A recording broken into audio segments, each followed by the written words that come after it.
Soc à vitre, le spécialiste de la menuiserie en aluminium, des volets roulants, des vitres et des rideaux métalliques. Tinella aza makanika fitsony tongava malaky eo amin'ny magazay Baolay. Hello! afaka tsara midasy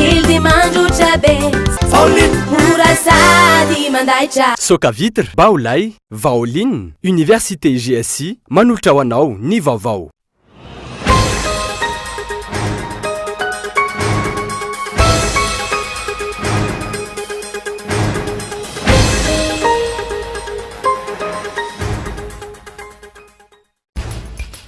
Vaky ve ny FFKM tsy nisy tonga tao amin'ny fiona tamin'ny mpanao gazety androany ny filoam-piangonana telo hafa mandrafitra ny FFKM izay voalaza fa lasana mitahiraka avokoa. Ny alohan'ny fiona tamin'ny mpanao gazety nisy ny fivorian'ny FJKM natria ny filoa teo aloha Marc Ravalomanana. Fitaterana anabakabaka nampitandrina ny tale jeneralin'ny Adema ho an'ny mpiasa izay mikasa ny IOP Frampitso. Andrefepetra izy ireo. Fandrahonana kosa no andraisan'ny mpiasa izany. Tsy afaka ao anatin'ny lisitra be amin'ity taon'ity Madagasikara hoy Eric Couleur izay mpikambana amin'ny filankevim-pitatana ny Air Madagasikara.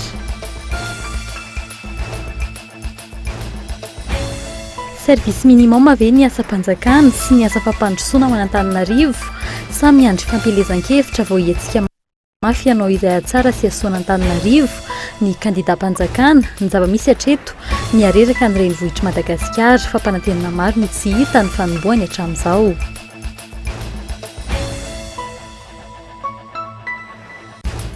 Vitsy ary mitangana ny vidin'ny masomboly eny an-tsena ankehitriny. Miady irery ny tany tsatraboana ho Antananarivo sy ny manodidina tsy mbola tonga eny amin'izy ireo ny fizarana masomboly izay efa ambaran'ny ministeran'ny fambolena fa efa manomboka ho an'ny faritra ny Arambona.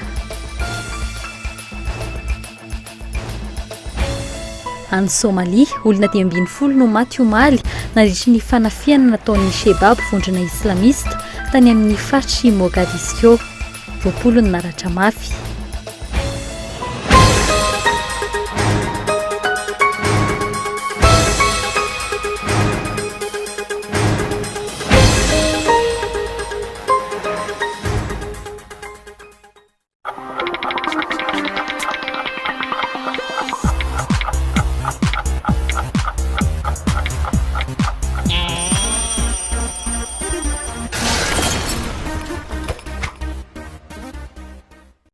Des nouvelles gammes de produits débarquent chez Baolay, où l'on en prend plein les yeux avec un très bon rapport qualité-prix. Smart TV Ultratech correspondront mieux à vos besoins et à votre budget. Des subwoofers top et de qualité dotés des meilleures fonctions à petit prix. Découvrez les meilleurs frigos du moment qui coïncident à vos attentes à prix hyper compétitif. Des superbes produits, rien que pour les femmes, se marient très bien avec tous les intérieurs. Baolay, toujours meilleur. Soc à vitre en Outapenac, menuiserie en aluminium, rideaux métalliques, volets roulants, vitres, tôle,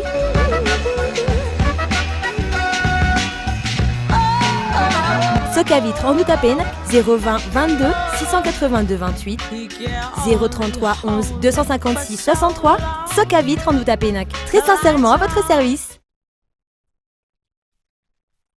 Bon ben je vais partir là. Ok. C'est bon là? Ouais. Pas de bisous? Non, ça va. Rejoignez Annick Beauté, spécialiste en coloration, coiffure d'événements, tissage, coiffure pour hommes, pack mariage. Oh, pas de bisous? Non, ça ira.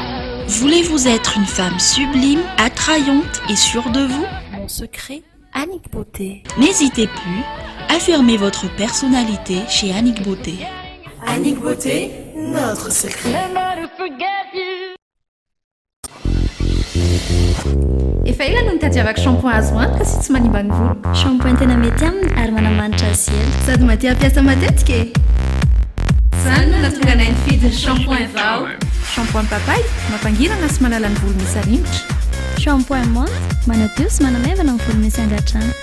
Shampoing citron manome tanjaka ny volo mora mitsiro menaka. Vao shampoing tia ny volo peri. Vaovao, faux shampoing citron, papaye, menthe, un sachet Stavoing.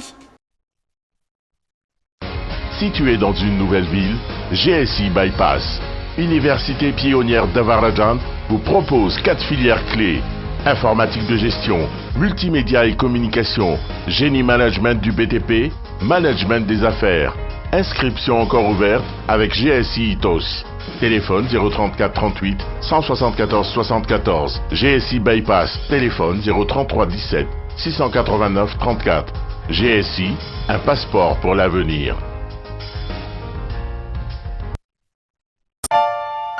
L'EFMED, c'est toute une gamme de produits d'ameublement d'une standing super classe, bien pour tous.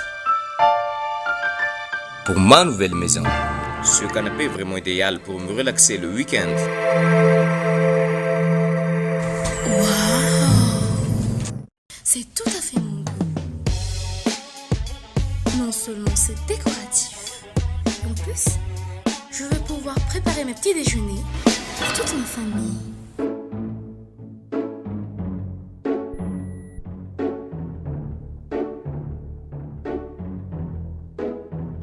Même les enfants rêvent d'être grands. L'EFMED, à nous ça. Ny azony vanikolaka, ny taninandriny ny tsara, ny orinasa Madagascar Évolution Immobilier dia vonona ny mefafapoanao izay mikasa hividy tany, fitsidihana maimaimpoana, mampandrisaina anao amin'ny fikarakarana ny taratasy rehetra. Koa raha mila fanazavana fanampiny ianao dia antsoy azy ny ilahazana 033 21 099 06 Nari 034 14 099 06 22 566 54. Madagascar Évolution Immobilier, un avenir sûr, investir, bâtir pour le futur.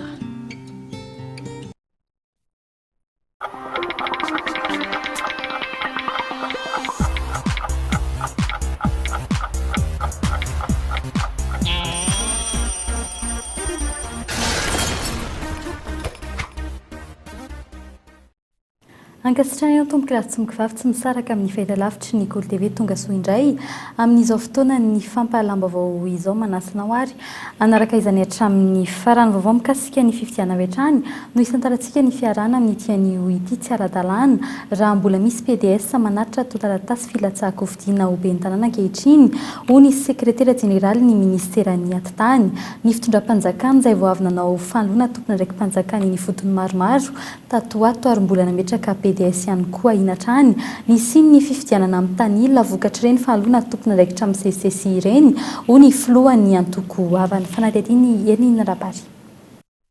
Nilaza ny ministry ny atitany ny fiandohan'ny herinandro teo fa afaka mirotsaka ho ben'ny tanàna ny PDS. Nampimenimena ny akamaroan'ny antoko politika ny amin'ny siny fifidiana tsy mangarahara vokatra izany. Ny fanjakana raha teo izay vao avy nanolo tompona ndraikitra maromaro eny fotony toy ny lehiben'ny faritra ny lehiben'ny distrika sy ny anivon'ny commune. Kajo politika ampandanina ny kandida-mpanjakana no andraisan'ny ankamaroan'ny antoko politika izany efelany tsy manara-dalàna ny fitondram-panjakana ankehitriny ho ny filohan'ny antoko havana. Raha ohatra zany zao efa hatrany amin'ny chef de région zany no efa misy efa nisoloana dia nitadiavana chef de région anarana chef de région vaovao sy ny nanolorana chef de région vaovao tsy manara-dalàna ireny mbola nomena indray ny préfet ka raha ohatra ka reo préfet reo koa dia mbola aneritery ny ben'ny tanàna na ny any amin'ny commune rurale na ny commune urbaine hoe zao fidinana dia tsy mety ka ho tonga indray zany any amin'ny PDS indray zany ny hoe mahazo milatsaka amin'ny PDS izy amoa le PDS fa tsy ny PDS natolotra ny fanjakana. Herinandro aty aoriany nisokafan'ny fanaterana totaratasy filatsahako fidiana tsy mbola misy voatendry ny préfet hamaritra nisan'ny mpanolo-tsaina. Raha tsy ahivany ny any faritra Analamanga irery ihany no efa nivoaka ny lisitra izay mpanolo-tsaina izay. Voalazan'ny lalàna ihany koa fa préfet de police ho an'ny faritra Analamanga dia afaka misolitena ny fitondram-panjakana ary sady préfet de région ihany koa. Toy izany ihany koa ny any Sainte Marie Sinosy. Manoloana ny ahahiny maro ny amin'ny mety ho fitanilan'ny fifidianana amin'ny fahafahany ben'ny tanàna mirotsaka kosa misy fepetra tsy arahina araka ny voalazan'ny lalàna hoy ny sekretera jeneraly ny ministeran'ny atitany. Ny PDS na ny membre ny délégation spéciale dia tsy maintsy miala ray andro mialohan'ny fisokafan'ny daty fametrahana filatsahako-fidiana raha te hilatsaka zany hoe mampiatra an'ilay voalaza n'le lalàna nyresahako teto aloha hoe na manahoana na manahoana ny PDS dia tsy mahazo milatsaka noho izany zany raha te hilatsaka izy dia tokony niala tamin'ny fahafitony ny volana avril lasa teo noho izany zany raha ohatra ka misy PDS tsy mbola niala tamin'ny fahafitony ny volana avril io dia tsy mahazo milatsaka intsony izy. Hatreto mbola tsy misy atao taratasy voarain'ny OVEC momba ity firotsahako-fidiana be ny tanàna ity. Tsy ny eto Analamanga ihany fa toy izany ihany koa ny any amin'ny faritra. Antony voalohany mbola tsy fahafantarana ny isan'ny mpanolosaina fa eo ihany koa ny kajy politika ny antoko politika tsirairay avy. Vitsy arak'izany no samy tonona ho kandida amin'ny anaran'ny antoko iray. Fantatra ihany koa androany fa hirotsaka ho fidiana any amin'ny komina ambanivohitra Pasikely distrikana Amparafara faritra Alaotra Mangoro ny Dr Jean-Louis Robinson. Mikasika izay fifidianan'izay hatrany tsy voahaja ny fehim-potoana nomen'ny senita amin'ny fanaterana ny lisam-pifidianana efa navozina ho an'ny fokontany Antsalovana sahirana tamin'ny fiverenana tany amin'ny trano fonena ny ankamaroan'ny mponina vokatry ny fiakaran'ny rano farany teo antony nahatarany fanavaozana izay lisam-pifidianana izay manoloana ny fahateren'ny fotoana mametraka ihany sasany amin'ny kandida amin'ity fifidianana ity. Fanatediny Michel Aranarjaona. Tapitra androany ny fanaterana ny lisam-pifidianana sy fanavaozana amin'ny fifidianana kominaly. Maro amin'ireo fokontany eto an-drenivohitra nefa mbola tsy nahavita ny azy.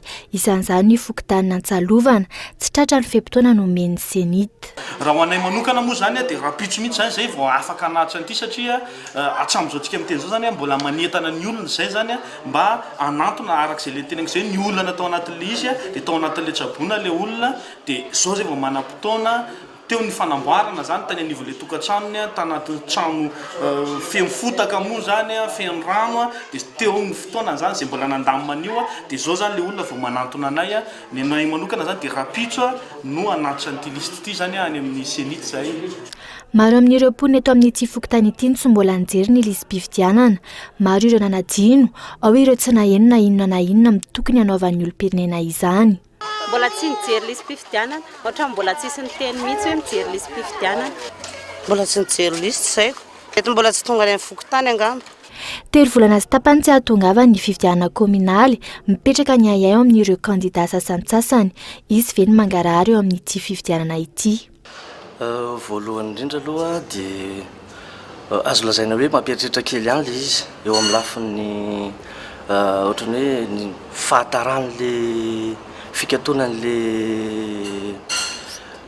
lista zany mampieritreritra ihany satria efa nisy resaka mifanaovana izy zany samy kandida andray anjara amin'ny fifidianana mera aty amin'ny komina Ambohimangakely izay niona teny andalana teny moa no nifampiresahana hoe tokony izy fiaraha-miasa apetraka zany aminay samy kandida amin'ny fanaraha-maso akaiky an'izay liste électorale zay indrindrandrindra ao anatin'ny fifidianana. Fanontaniana maro no mipetraka manoloana ny fikarakarana ny fifidianana. Ahoana ny ahazoana antoka fa tsy hisy ny fahadisoana eo amin'ireo lisam-pifidianana. Manoloana ny fahateren'ny fotoana ho mangarahara ve ny fifidianana. Hatreto aloha manomboka eny amin'ny fokontany milamindamindratsa ny fanomanana ny fifidianana kominaly. Isan'ny lesika lehibe hita androany tetsy Antsalovana, vitsy ireo olom-pirenena liana amin'izany fifidianana izany. Mbola amin'izay pejin'ny politika izay hatrany tsy antso ny sombam-bahoaka mapara hafa voalaza fa nanintsony ny vondrona mapara raha nambara ny sombam-bahoaka Christine Razanamasoa androany. Efa andalina kosa ny fandiniany atao taratasy ny sombam-bahoaka 7 efa nandefasana ny fangatahana fanonganana d'échéance eny anivon'ny fitsarana avo momba ny lalam-panorenana raha ny nambarany miandry ny fanapa-kevitry ny fitsarana avo momba ny lalam-panorenana ny avy eo anivon'ny vondrona mapara amin'izao fotoana izao efa mandeha ny fanadihadiana ataony anivon'ny HCC raha ny fanazavany hatrany arao ny fanampanazavany. Ao amin'ny HCC araky ny fahafantarako azy dia efa voatendry ny atao efa manao ny fampitorana an'ilay dossier zareo, manao ny instruction an'ilay dossier izy zany ireo ao anivon'ny HCC ary mahatonga ry zareo efa manao fampitorana an'ilay dossier dia efa voatendry ny filoha zany izay mpitsara ao anatiny eo manao mitatitra momba ny dossier io. ka amin'ny fotoana angambany hoe rehefa vitandray ny première vague ny fanapahan-kevitra mahakasika an'izy io na koa hoe feo andala mpamoahana fanapahan-kevitra zareo dia miditra indray ny deuxième vague. Lafomba vaovao kosa indray tsy misy idiran'ny ben'ny tanàna ny fandraisana fanapahan-kevitra mikasika ny fampanofana ny abattoir alasora raha ny nambara nitondra fanazavana mikasika ny raharaha ny famononombe ny akadin-dratombo ny ben'ny tanàna teo aloha androany tara kosa ny fahatongavana eto taratasy ny mpamongady eny amin'ny mandidina io no antony tsy nahazon'izy ireo nitsena raha ny fanazavany hatrany arao ny fanadihadiana izy ora Kotondriny. Nisy vokany fitoriana napetraky ny hafaria ary ezaka avy amin'izy ireo no nanesora ny fanjakana ny ben'ny tanàna ny Alasora ateo amin'ny toerany. Izany ny vaovao miparitaka ankehitriny momba ny fanapahan-kevitry ny fanjakana nanala ity ben'ny tanàna ity teo amin'ny toerany. Raha ny zava-misy, saika nahazo fanakianana tamin'ny domaine sy ny topo ary ny greffier tao amin'ny fitsarana ny hafaria rehefa naneho hevitra tamin'ireo fitokonana nataon'ireo sampandraharaha samihafa ireo. Androany, namaly ihany koa ary nanakiana tsy fikambanana ity ny ben'ny tanàna ny Alasora rehefa nambara ny hafaria fa isan'ny iray tsy kombakomba nanome ny tany misy ny abattoir eny Akandin-dratombo ho an'ny sinoa. Rehefa efa lasan'le sinoa zany le izy vao manely an'io resaka io hoe sahany zareo mahatratra efa ho any amin'ny 225 millions ariary ilay abattoir ny anofany azy ka naninona ny tsy nomena azy. Zay moa zany le heveriny le fikambanana anankiray izay isan'ny manentsika ny commune mihitsy amin'izao fotoana zao fa hoe antony hoe isinina kolikoly ao anatin'io zavatra io. Dia ambaraka eto fa tsisy resaka kolikoly ary tsy idiran'ny ben'ny tanàna mihitsy izay fanapahan-kevitra nataon'ny mpanolo-tsaina tao anatiny tao. Ho an'ny mpanara-baovao maro ary isan'ny malaza eny anivon'ireo sampandraharaha samihafa mifanolana aminy ankehitriny ny hoe mpikaramanadin'ny ministera sasany hafaria. Raha tsy ahivina, saika nipoitra hatrany ity fikambanana ity amin'ny raharaha samihafa mahakasika ny vahoaka sy ny sarababem-bahoaka.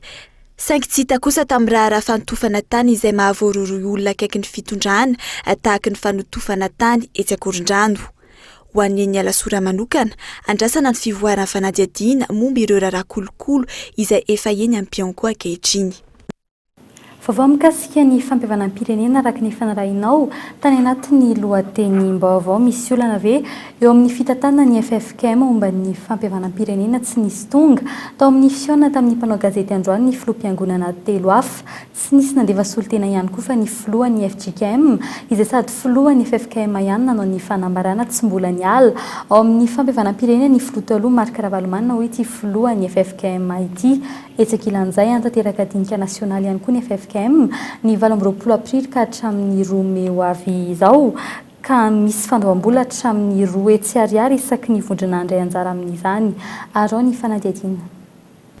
Nandena mitahiraka fa tsy eto Antananarivo. Io ny valitenin'ny filohan'ny FFKM ny mpitandrina rasendrasina lala raha nanontaniana ny tsy fahatongavan'ireo filoham-piangonana telo hafa tamin'ny fanambarana nataon'ny FFKM androany tetsy amin'ny ivotoeran'ny FJKM Ampandrana. Mampametra-panontaniana ny amin'ny hoe tsy mitovy intsony ve ny tadin-dokanga eo amin'ny fitariana ny fampihavanam-pirenena ataon'ny FFKM. Misy ifandraisany amin'ny hevitra tapaka nandritra ny conférence des évêques farany teo ve ny tsy fanatrihan'ny monseigneur Audon Razanakolona teto. Ny aloha ity fiaonana tamin'ny mpanao gazety ity nisy fivirinana ataon'ny FJKM natrihan'ny Marc Ravalomanana amin'ny mafilompanampy ao anivon'ny fiangonana FJKM azy no natongavany tao hoy ny mpitandrina lalasendrasina androany. Taorin'izay ny sampan'ny seraseran'ny fiadidinan'ny Repoblika no nampiantso ny mpanao gazety iaona amin'ny FFKM. Tranga mampitombo ny ahany amin'ny mety ho fidiran'ny resaka politika ao amin'ity fampihavanam-pirenena misy ankehitriny ity. Ankilan'izay, efa niala tsikelikely ihany koa ireo filoham-pirenena telo amin'ny rahalahy izay nampiaonina omaly dia niteny ihany koa ny avy amin'ny Akolafy Ravalomanana fa efa nangataka ny fialan'ny filoha Ravalomanana ao amin'ity fampihavanam-pirenena misy ankehitriny ity. Tsy mbola nahazo tatitra momba izany ny FFKM hatreto hoy ny filohany androany. Tsy ny hevitra reny filoha dimy reny ihany akory no hitondrana ny asa ao anatin'izany fampihavanana izany fa ao ny hevitra ireo olona sy ny sehatra samihafa izay eto Madagasikara zany sokajy ny fisarangan'olona samihafa ny mpanao politika tompon'andraikitra toe-karena ireo sehatra samihafa eto amin'ny firenena ary hatreto dia tsy nisy filazana taty amin'ny FFKM hoe manambana na efa mitatao na iala atao anatin'izany ezaka atao ho amin'ny fampihavanana zany ny filoha teo aloha raha valy manana marika fa ny any amin'ny gazety moa no milaza an'ireny a. Isan-kilan'izay nefa anatanteraka fianam-be-pirenena ihany koa ny FFKM ny 20 ny volana aprilo avy izao ka hatramin'ny 2 ny volana meo avy izao. Ny FFKM zany tsy makany amin'ilay vondrona na inona ka itenenareo tongavana izao satria mety sao dia misy adino ka manahirana fa ny FFKM dia manao an'izao zao izy izay isaoranay aminareo ny fiarah-miasa dia rehefa tonga eny voapiraisana izy dia mahafeno fepetra dia raisin'ny FFKM ka manoloana izay dia neverinay fa manodidididina ny eo amin'ny 2,000 eo no anatrika ny fiainam-be-pirenena ao anatin'ny dinika ao amin'ny fampihavanam-pirenena karakarain'ny FFKM. Efa-bolana nanomboan'ny fampihavanam-pirenena ny tarehin'ny FFKM izay nampionana ireo filoha 5 rahalahy fivorinana sy karazana fanambarana maro samihafa no nivotra hatramin'izao. Tsy nisoroka ny fifandonana nahafaty olona tany Mananjara izany na ny fidinana an-dalambe noho ny olam-bahoaka samihafa. Na izany aza, ny antson'ny malala-tanana ihany koa ny FFKM amin'ny fanatanterahana ity fiaonam-be ity. Dia manainga ireo fikambanana sy vondrona samihafa toy ny tantsaha, fandraharaha, fiarahamonim-pirenena, sokajinasa, vehivavy, ray aman-dreny toteny, ny fiangonana rehetra ary ny antoko politika mijoro ara-dalàna mba ho tonga isoratra anarana entina amin'ny fotoana io ny taratasy fanamarinana ny fijoroana ara-dalàna. Ny taratasy vita soni milaza ny anaran'ireo olona roa isolotena azy. Ny fandraisana anjara 2 ariary na 200,000 ariary isaky ny vondrona. Ny fiainam-be-pirenena ny amin'ny fampihavanam-pirenena natao farany teo izay namoahana 4,000 ariary isaky ny mpizaika. Fampandrosoana sy fampanantenana politika fanontaniana apetraky ny mpanara-baovao ankehitriny hoe inona no vita ao anatin'ny 100 andro izany hoe 3 volana sy 10 andro raha toa ka efa ho herintaona sy efa-bolana izao no tafapetraka vokatry ny fifidianana ny fitondrana efa maro ny fampanantenana samihafa natao no tsy mbola hita vavany akory raha tsy resaka fa tsy Antananarivo isika hita fa miareraka ny renivohitry Madagasikara ankehitriny. Fanatetiana. Samy tsy mbola nisy niova tato anatin'ny herintaona na ny PDS n'Antananarivo na ny minisitra ny asa vaventy na ny filoham-pirenena. Samy nanao fampanantenana maro avokoa izy ireo ho an'Antananarivo sy ny vahoaka malagasy. Ho an'Antananarivo renivohitra Madagasikara manokana maro no nametra-panontaniana ankehitriny ny hoe sao dia service minimum aza no nataotao tao anatin'izay herintaona izay. Tsotra ny antony ahainim-ponina mandeha ny fanamboaran-dalana tena misy tokoa ny vita saingy maro ireo adino, maro ireo vita fa simba indray. Ireo voalaza fa tetika asan'ny filoham-pirenena toy ny eny-soavim-bahoaka saingy faritra maro no miahaka. Aiza ny autorité tao anatin'ny enim-bolana araka ny fampanantenana, ankoatra ireo lalana manidina sy ny sisa nambara hoenty misoroka ny fitohanana fiarakodia. Etsy ankilan'izay ny fako miahaka amin'ny tomandavana mba hantoerana ary manentoento ny fako amin'ny toerana maro eto an-drenivohitra. Mifatratra any amin'ny samy vahatrany ny rihatra saingy tsy hitany hoe inona no tena ataon'ny fanjakana. Lara-pahamena ve izy ireny sa tsy? Toy ny faniliana trano ny andraikitra ampahany ireo saingy tranga iainan'ny mponina amin'ny andavanandro ka mampametra-panontaniana hoe ahagaga vera hiazakazaka anadio sy hanamboatra zaridaina arana tsara Antananarivo ny kandida-mpanjakana amin'ny fifidianana kominaly ho avy eo raha izao ny zava-misy. Andrasana ny ivadian'ny Vaovao ho asa ho an'ny mpanao politika tompona andraikitra maro eto amin'ny firenena. Eo amin'ny lafiny fitaterana bakabaka kosa iamafy ny hetsiky ny mpiasan'ny Adema raha ampitso. Tapitra androany tamin'ny rora tolakandro teo ny fehimpotoana nomeny izy ireo ny fanjakana. Andray fepetra kosa nefa avy eo anivon'ny fitantanana ny orinasa Adema raha toa ka miopefy ny fihetsiketsehan'ny mpiasa raha ny fananjavana nomeny izy ireo androany etsy ankilany. Nanamafy ny mpikambana ao aminatin'ny filankevim-pitantanana ny Air Madagasikara ery KOLO fa raha toa ka tsy tonga amin'ny volana Jona ho avy izao ny mpitsirika avy amin'ny vondrona Eropeana tsy ho tafala amin'ny lisitra be ny vondrona Eropeana ny Madagasikara. Fanatetiana. Tapitra androany tamin'ny rora tolakandro ny fehimpotoana nomeny ireo mpiasan'ny Adema ny fanjakana amin'ny famaliana ny fangatahan'izy ireo. Hatreto, raha ny fanazavana azo tamin'ireo mpikambana ao anatin'ny cellule de crise, raha pitso no fantatra ny toy ny fihetsiketsehana ary amafy izany. Manoloan'izany nanao fanambarana androany avy eo anivo ny fitantanana ny orinasa Adema. Ao koa fantatsika fa ny Adema dia orinasa averiko indray mandeha mitorany sata ma société anonyme société commerciale zany izy io manaraka ny lalàna ny code du travail dikan'izany zany dia manana zo fototra ny mpiasa eo anivon'izany orinasa zany manao fitokonana fa raha ohatra kosa misy mopefy zany raha ohatra kosa misy tsy fanarahana n'izany lalàna zany ka anembatsembana indrindrandrindra ny fanatotosana ny service public zay nankinin'ny fanjakana tamin'ny adema dia voatery zahay handray ny fipetra mifanandrify amin'izay zavatra zay. Arak'izany mahazo manao fihetsiketsehana ireo mpiasa saingy tsy tokony hanatohina ny fampandehanan-draharaha eo anivony ny serana mpiara-manidina. Etsy ankilany, mikasika ny fivoahan'ny kompania nasionaly ary Madagasikara ny lisitra mainty ny vondrona Europeanina, nanamafy androany ny mpikambana ao anatin'ny filakevim-pitantanan'ny Armady, fa raha toa ka tsy misy ny fitsirena ny volana Jona ho avy izao, tsy ho tafavoaka ny lisitra be amin'ity taona ity Madagasikara. Donc suite à ça, c'est vrai qu'on espère tous, j'espère nous les premiers au niveau du conseil d'administration, on espère sortir de l'annexe B parce qu'aujourd'hui comme vous le savez nanantena izahay eo anivon'ny filankevim-pitantanan'ny Armady amin'ny fivoahana amin'ny lisitra be. Ity farany izay niteraka afaty antoka betsaka raha ho tonga ireo teknisianina ny vondrona Europeanina. Tokony ho tonga ny volana Jona izy ireo mba hanao fitsirihana sy hijery ny atonta taratasy rehetra. Hatramin'izao aloha tsy mbola nisy teknisianina tonga teto hijery ny ACM sy ny Armady. Manomboka eto raha tsy tonga moa izy ireo mbola ho tavela ao isika. Visiter l'ACM et je dirais Air Madagascar. Donc à partir de là, s'il n'y a pas, c'est sûr qu'on va être encore annexé, peut-être sur encore 8 mois, 6 mois, ça dépend de l'Union européenne. Hatreto tsy vahaolana ny fahatongava ny fiaramanidina vaovao ATR efa iray volana izay sy ny fahatongava ny ATR manaraka amin'ity faran'ity volana ity. Tsy ao anatin'ny fotoana fohy ihany koa no ahitana vahaolana amin'ny fanavaozana ny ADEMA.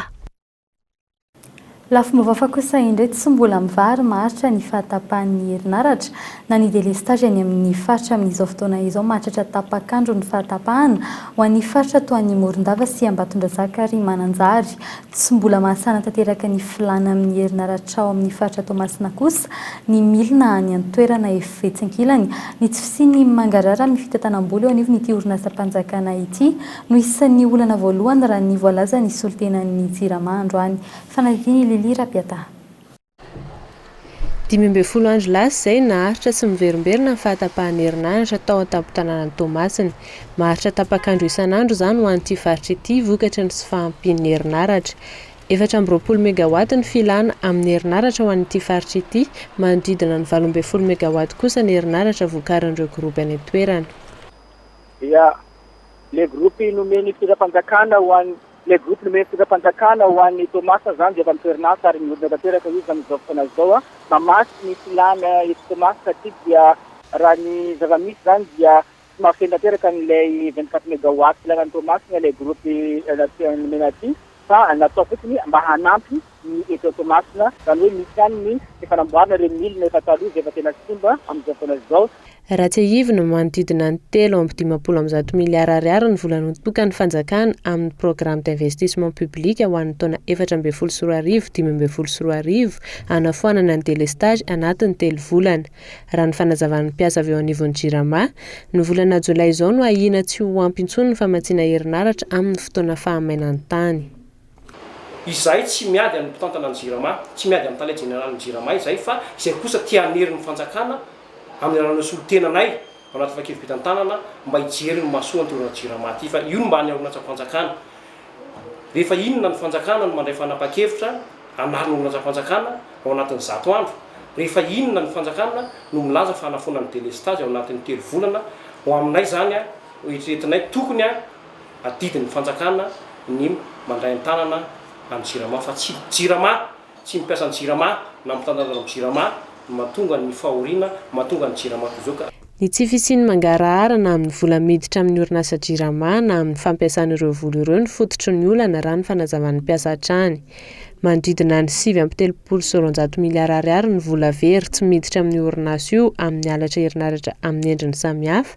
Etsy ankilany miankina amin'ny fifanarahana eo amin'ny fanjakana sy ny tsy miankina no ahafahana hahazoana tombony ho an'ny orinasa raha ny fanazavan'ny mpahay toe-karena. eo amin'ny 1500 milliard eo bonao malagna zany a autoron'izay zany a ny dividendy tokony hiditra par minoritaire ny raisin'ny fond de portage moins de 49% le orinasa zay ny règle zany au niveau le fond de portage zay ny fonina zay tsy niasa mihitsiny satria mora kokoa mahazo commission anaty posy a commission avy any am'le orinasa mandray an'le société privée zany a baka ty am'le olom-panjakana manao an'le privatisation. Rovina ary vao ho fantatra hoe izavy ireo tompona andraikitra nanao gabraraka ny fitantanana ny orinasa Jirama tak'izao, izy ireo fahavalo-pirenena naka-tombom-barotra tamin'ity orinasa ity. Isan'ny takiany mpiasa ny orinasa ny Jirama ny mangarahara mikasika io audit io raha ny fanajavan'izy ireo nandritra ny tatitra nataony io maraina io. Eo amin'ny tontolon'ny fambolena kosa dia ny fanjakana ve ny tatsatrabony teto amin'ny Limangatananarivo miady irery izy ireo nefa vitsy ary miakatra ny vidin'ny masomboly eny an-tsena ankehitriny.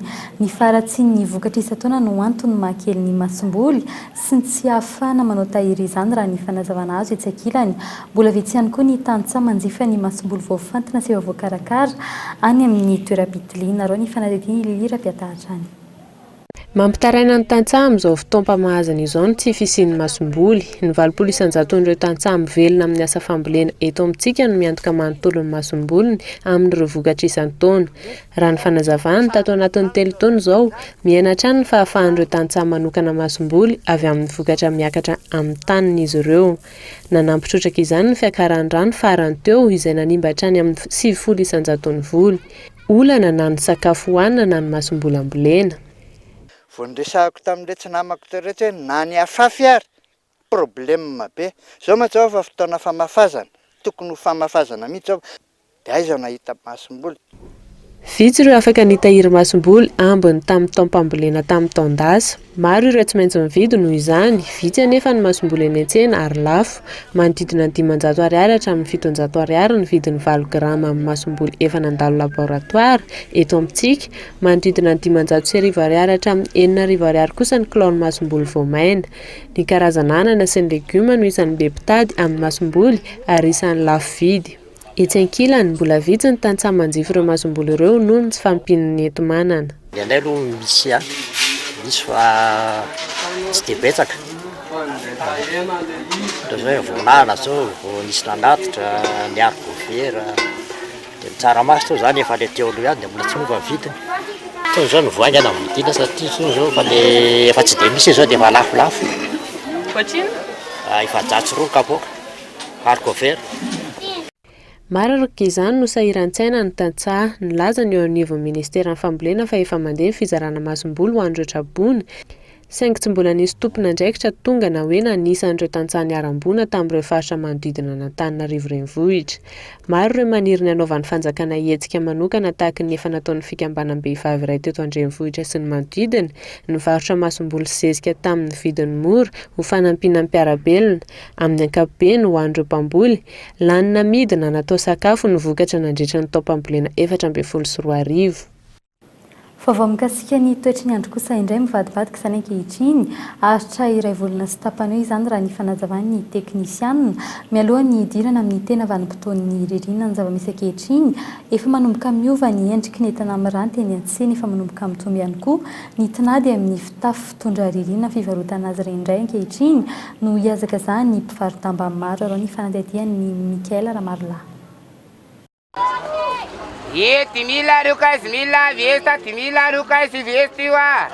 Manomboka misolo tsikelikely ny entana miranty eny an-tsena, manomboka maka-toerana ny akanjo mafana sy ny karazam-pitafy fanaovana rehefa mangatsiaka.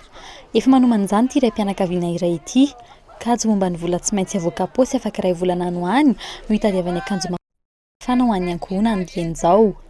Ny fijanako akanjo fetina amin'ny ririnina amin'izao aloha mba miomana satria efa andro azy zao efa hita hoe nangatsiaka kely tamin'ny maraina dia efa miomana ny amin'izay.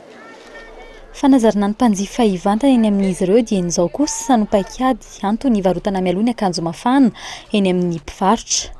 Ny karazana ambonin'akanjo ampiarahana amin'ny pataloha jean izany hoe karazana veste no malaza ankehitriny. Amin'izao izy aloha ilay mbola mora fa rehefa any amin'ny ririnina any izy zany tsy maintsy miakatsakatra kely ny prix satria izay efa asana efa fataona isan-taona izany dia any amin'ny maintany 60 ny prix an'io. Ny volana novambra hatramin'ny febroary any mandeha ny akanjo maivana fitondra mafana. Ny volana may hatramin'ny volana septambra kosa ny fotoana mampandeha ny akanjo fitondra mangatsiaka, izany hoe lavalava kokoa ny fotoana ahafahana mivarotra ireto karazana entana ireto. Ety ambodin'ny sotry efa mandeha ny fanafarana ny entana ilaina mandritra izany vanim-potoana izany. Zay zao tamin'ity voana tonga rivasy mihitsy dia mafana mihitsy no betsaka, fa amin'ny mois de mai io mbola misy arivasy dia mazava ho azy le mafana mihitsy ny atao betsaka satria io avy ny ririnina. Amin'ny ankapobeny saika ny friperie no mbana ny 5.7 ny tsenan'ny akanjo mafana. Misy ny vidiny zaka ny sarababem-bahoaka izy ireny. Tafakatra hatrany amin'ny iray hetsy ariary mahery kosa nefa ny vidin'ny akanjo mafana lamaody vita avy amin'ireo firenena hafa tahaka ny Thaïlande, Singapour ary Chine. Asa toy ny asa rehetra hafa indray no entina aminao amin'ny tian'io ity pakafasika sy mpivarotra maherin'ny zato no mikarama etsy Pasika raha ny fanazavany mpivarotra. Ny vahiny no tena mampiakatra ny tsena mampiditra 5,000 ariary hatramin'ny 2 alina isan'andro izy ireo amin'izany ho an'ny mpanjifa. Ny vaninandro ny manasara taona toy izao no fanarotana fifidianana ny fasika. Fanadidiny Mikael Ramarla. Amin'ny fatrora marina dia efa manomboka ny fakana fasika ety ary mifarana amin'ny 7 alina. Ny lehilahy no isan'ny misahana izany. Mampiakatra fasika 4 sarety eo izy ireo, vehivavy kosa no mivarotra azy avy eo. Eny amin'ny mpanao vy kosa izy ireo no mividy ny traka sy na ilay vy fakana fasika. Manodidina ny 2 alina hatramin'ny 5,000 ariary ny iray sarety amin'ny fasika ety izay vidina eo ny eo. Rehefa vazaha makaty dia tonga dia velesina ambony mihitsy, eo vazaka. Vazaha raha vazaha zao mivarotraka amin'ny dabo zay vazaha makanazy dia 5,000 nanaovanay amin'ny dabo. Fasika. Fa raha gravure 2,000 ny dabo. Manoloan'izany tsy afaka mampiakatra ny vidiny efa ny fanarahana ny mpivarotra. Ny fotoanan'ny maintany no tsy maharaka ny mpivarotra amin'ny hamaroan'ny mpividy. Maintany aloha metimety ny tsena, fa ny alaina koa nefa tsy misy, ny tsena mandeha fa ny alaina ny tsisy. Misy karazany roa kosa ny fasika ety. Ao izay alaina amin'ny rano eny an-toerana izay natokana amin'ny lalitra, ao kosa ny alaina any Ambatofotsy izay fanaovana peloton. Isaky ny 2 andro kosa izy ireo no manafatra etsy ankilany. Misy ny safidy ny vidy fasika amin'izao vaninandro manisara taona izao. Vidina fasika zao eto sy le tany mena dia eo amin'ny 3 alina tonga any an-tanàna, any 3 alina. Efa ela. Tamin'ireny lehibolandreny dia mitolila be ka moa dia mandratra olona dia amboarina koa. Misy ny fikambanan'ny mpivarotra sy pakafasika ary efa nametraka taratasy izy ireo mba hanana fivelarana amin'ny tany fakana fasika manodidina ety ihany. Ho azy ireo toy ny arena ny fasika tahaka ny akamaroan'ny asa rehetra misy eto amintsika ankehitriny tsy ahafahana mitsinjo ny fahanterana ity asa ity na dia ahitana ho an'ny isan'andro aza. Fa mpianatra Ozandary iray indray no hita faty omaly tany Ambositra araka ny fampitam-baovao ampany izay voaravy amin'ny zandarmarim-pirenena tsy mbola fantatra ny antony na faty io mpianatra Ozandary io nanjavona nandritra ny 3 andro izy. Taoriny ny fianarana mitifitra tao ankofa tsy nahazoam-baovao intsony taorin'izay ary izao hita faty izao nidina ny antoerana ny komanda ny sekolin'ny zandarmarim-pirenena omaly tsy mbola fantatra izay toy na ny antony. Maromaro ny mpianatra no miaramila manambonahitra na vata miaramila no namono ny ainy sy nalatra nandritry ny fiofanana tamin'ity taona ity.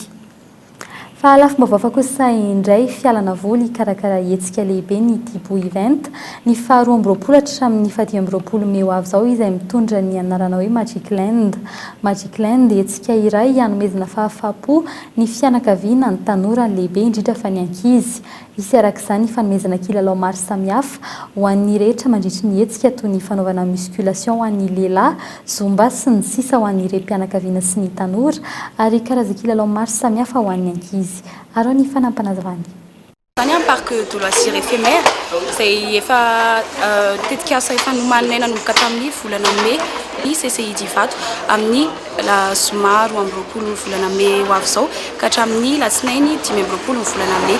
Ao anatin'io zany misy kilalao maromaro, eo koa ny atelier isan-karazany, eo ny atelier pâtisserie miaraka amin'ny socolé eo koa ny atelier dessin miaraka amin'ny sodim atelier nerf felego miaraka amin'ny bébé apport dia ny tanjonany amin'ny magic land zany a dia hoe tafaray amin'ny toerana anankiray daholo ny fianakaviana satria eo misy ny espace hoandreny a izay ahafahany mikarakara vatana mandritra ny izy miandra ny zanany eo amin'ny espace garderie eo koa ny espace papa misy ny billard baby foot afaka amin'lalao izy ary indrindrindrindra ho an'ny ankizy le izy misy ny gonflable misy ny dia izany koa ny vadiantsika eo amin'ny maresaka avy any ivelany ny olona 10 no maty tany Somalia omaly nandritry ny fanafiana nataon'ny shebab vondrona islamista tany amin'ny faritry Mogadiscio 20 naratra mafy ny braonisy ny ministeran'ny fanabeazam-pirenena no nokendreny ity vondrona ity tamin'izany fiarany sisika bomba iray no nalefa namotika ny vavahady lehibe ary nanaraka izany ny bomba mahery vaika iray nalefa raha ny fampitam-baovao avy amin'ny mpitandron'ny filaminana olon-tsotra 12 no maty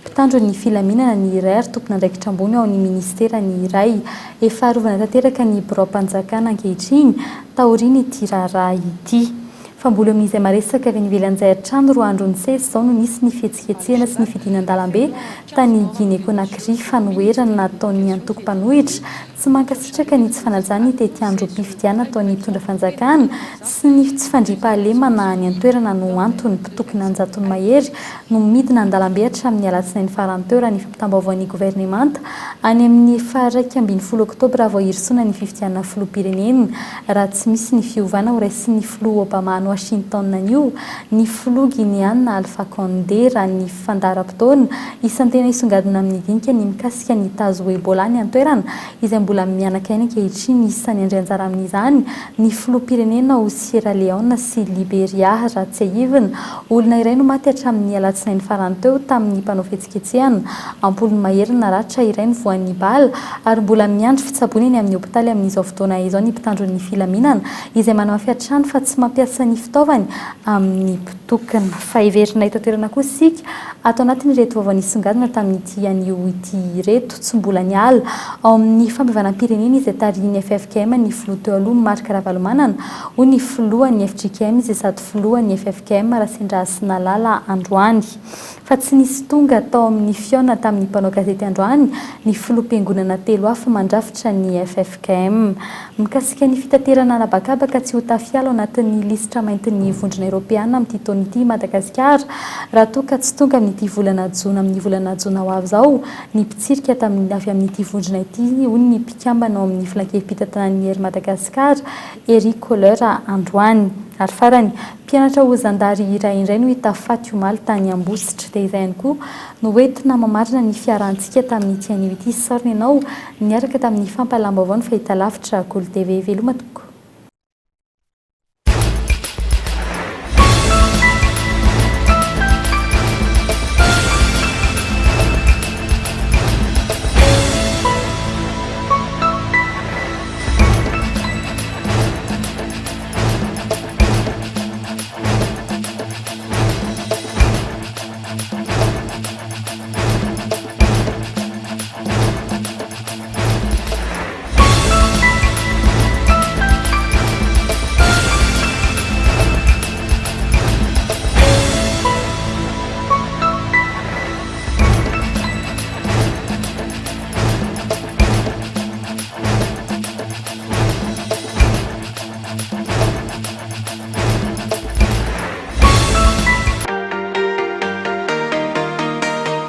Vitre, le spécialiste de la menuiserie en aluminium, des volets roulants, des vitres et des rideaux métalliques. Tinella.